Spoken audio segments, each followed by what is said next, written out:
Trying to teach me a lesson in patience, Sir Joseph? Method is everything in archaeology, my boy. We always deal with our finds of the day in order.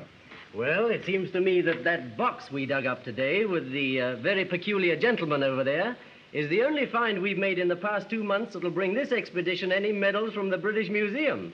We didn't come to dig in Egypt for medals. Much more is learned from studying bits of broken pottery than from all the sensational finds.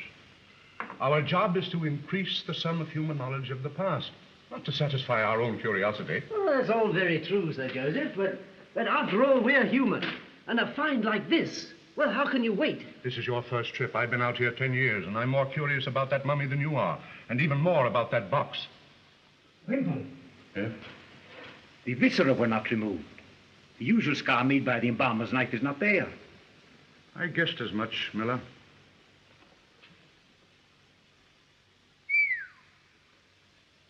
I had a good look at him when I photographed him. Never saw a mummy like that. Neither I imagine as anyone else.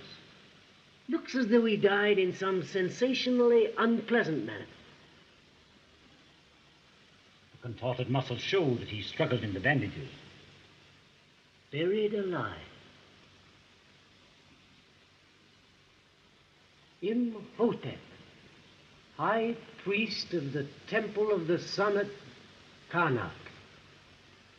Poor old fellow. Now, what could you have done to make him treat you like that? An execution for treason, I suppose. Sacrilege, more likely. Look. The sacred spells which protect the soul in its journey to the underworld have been chipped off of the coffin. So Imhotep was sentenced to death not only in this world, but in the next. Maybe he got too gay with the Vestal Virgins in the temple. Possibly. The priestesses of the temple of Karnak were the daughters of the reigning pharaohs. They were the sacred virgins of Isis.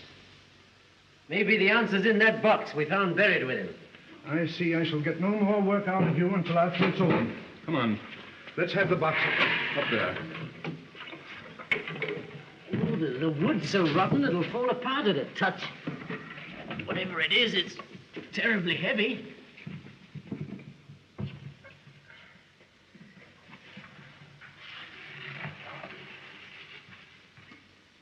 Metal. Looks like copper.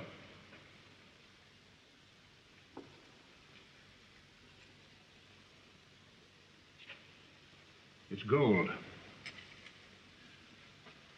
I say, look here. The unbroken seals of the pharaoh Amenophis. Some temple treasure.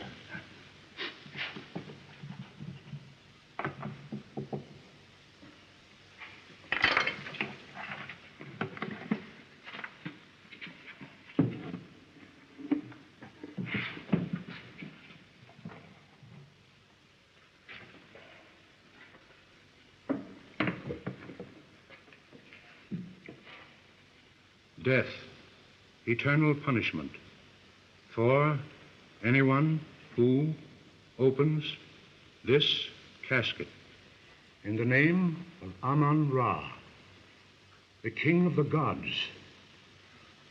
Good heavens, what a terrible curse. Well, let's see what's inside. Wait! You have read the curse. We recognize your mastery of the occult sciences, Miller. But I can't permit your beliefs to interfere with my work. Then why did you send for me this afternoon? As a friend and an expert. Because I saw this find was unique and I wanted your opinion on it. It is providential that you did. Oh, come, Dr. Miller. Surely a few thousand years in the earth would take the mumbo-jumbo off any old curse. I cannot speak before a boy. Come out under the stars of Egypt. Do not touch that casket. Go on with your cataloging. We'll open it later.